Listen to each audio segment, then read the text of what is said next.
हर कोई अयोध्या आने को आतुर है। आज अयोध्या में त्रेतायुगीन वैभव उतर आया है। दिख रहा है यह धर्मनगरी विश्व की सांस्कृतिक राजधानी के रूप में प्रतिष्ठित हो रही है। पूरा विश्व दिव्य और भव्य अयोध्या का साक्षात्कार कर रहा है। आज जिस सुनियोजित एवं तीव्र गति से अयोध्यापुरी का विकास हो रहा है वह प्रधानमंत्री जी के दृढ़ संकल्प, इच्छा शक्ति और दूरदर्शिता के बिना संभव नहीं था।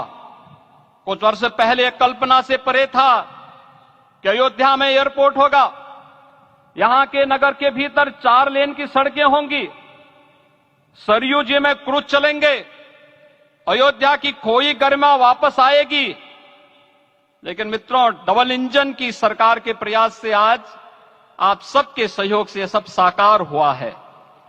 सांस्कृतिक अयोध्या, आयुष्मान अयोध्या, स्वच्छ अयोध्या, सक्षम अयोध्या, सुरम्य अयोध्या, सुगम्य अयोध्या, दिव्य अयोध्या और भव्य अयोध्या के रूप में पुनरुद्धार के लिए हजारों करोड़ रुपए वर्तमान में यहां पर भौतिक विकास के लिए लग रहे हैं।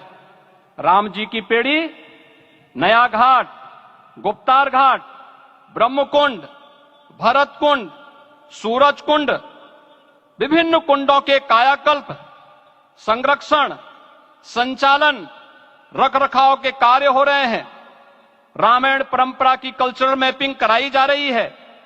राम वनगमन पथ पर रामायण वीथिका का निर्माण हो रहा है।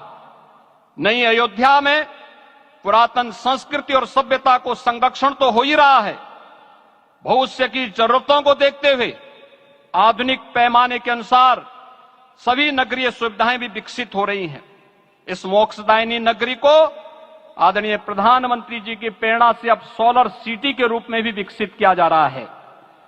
पूरी अयोध्या में विश्व के सनातन आस्थावानों, संतों, पर्यटकों, शोधार्थियों, जिज्ञासुओं के प्रमुख केंद्र के रूप में इसे बनाने की ओर से अग्रसर किया जा रहा है।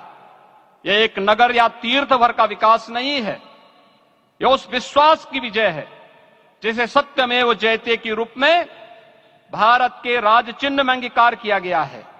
यह लोक आस्था और जन विश्वास का विजय है, भारत के गौरव की पुनर्प्रतिष्ठा है।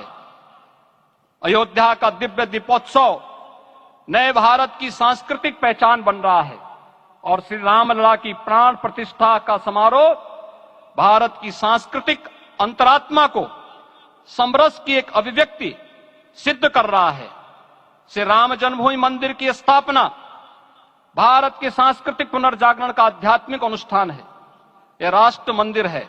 निसंदेह श्री रामलला विग्रह की प्राण प्रतिष्ठा राष्ट्रीय गौरव का एक ऐतिहासिक अवसर है। निश्चिंत रहिए, प्रभु राम की कृपा से अब कोई अयोध्या की परिक्रमा में बाधा नहीं बन पाएगा। अयोध्या की गलियों में अब गोलियों की गड़गड़ाहट नहीं होगी, कर्फ्यू नहीं लगेगा। अपितु यहां दीपोत्सव, रामोत्सव और यहां की गलियों में श्री राम नाम संकीर्तन से यहां की गलियां गूंजायमान होंगी, क्योंकि अवधपुरी का में रामलला का विराजना राम राज्य की स्थापना की उद्घोषणा भी है। राम राज्य बैठे त्रिलोका, हर्षित भये गए सब शोका। राम राज्य भेदभाव रहित समृद्ध समाज का द्योतक है और हमारे यशस्वी प्रधानमंत्री जी की नीतियों, विचारों और योजनाओं का आधार है। भव्य दिव्य राम जन्मभूमि मंदिर के स्वप्न को साकार रूप देने में योगदान देने वाले सभी वास्तुविदों, अभियंताओं, शिल्पियों और श्री राम जन्मभूमि तीर्थ क्षेत्र न्यास के सभी पदाधिकारियों को हृदय से धन्यवाद।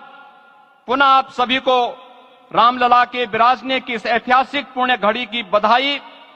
आदरणीय प्रधानमंत्री जी, आदरणीय सरसंघ चालक जी, माननीय राज्यपाल महोदया और आप सभी महानुभावों का मैं एक बार फिर से हृदय से स्वागत और अभिनंदन करते हुए हम सब जो संकल्प पूर्वजों ने लिया था उसकी सिद्धि की भी सभी को बधाई देते हुए प्रभु के चरणों में एक बार पुनः नमन करते हुए पूरे प्रदेश और देशवासियों को आज के इस रामोत्सव के अवसर पर कोटि कोटि बधाई और अभिनंदन देते हुए अपनी वाणी को विराम देता हूं।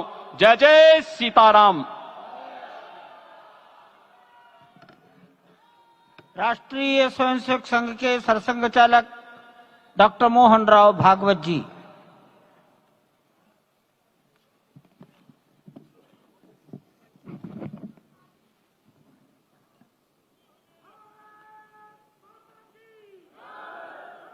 आदरणीय प्रधानमंत्री जी, उत्तर प्रदेश के आदरणीय मुख्यमंत्री जी, आदरणीय राज्यपाल महोदया,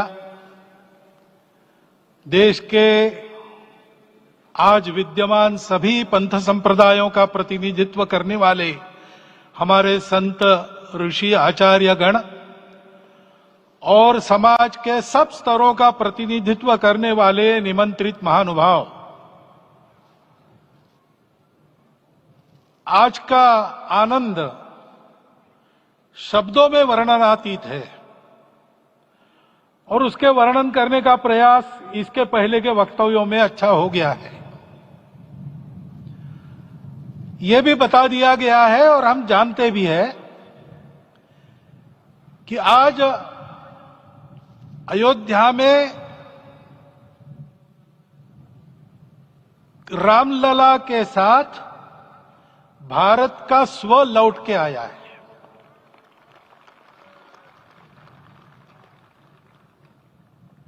और संपूर्ण